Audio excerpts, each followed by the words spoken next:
Raising a genius is easy. All you have to do is keep telling them you are a genius. You are a genius, every chance you get. F. Ko, a musician who travels the world, was born into a family that had no connection to music.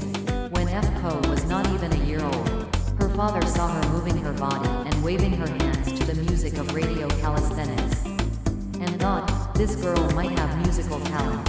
So he played her various music for her.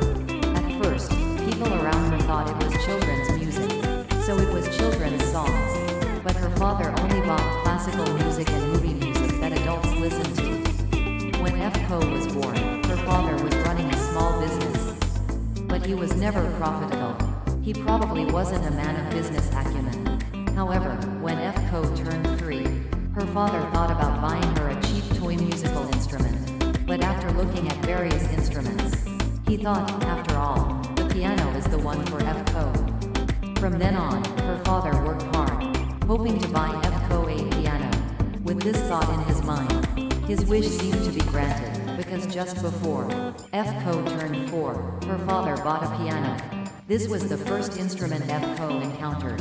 From then on, F. Ko's father spent as much money on F. Ko's music studies as he thought it would have been enough to buy a big house.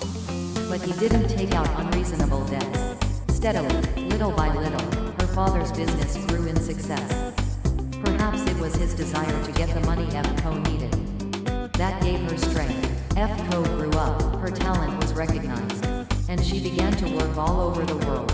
It was in Europe that F. Ko received the news that her father had collapsed.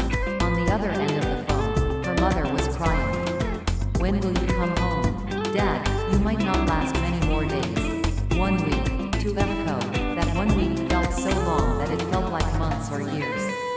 When she closed her eyes, her father's cheerful face from her childhood came to mind. You're a genius. Listen, no matter what happens, music comes first.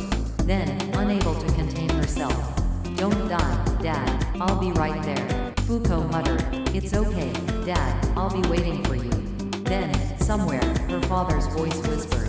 A week later, when Fuko arrived at the hospital, where her father was hospitalized,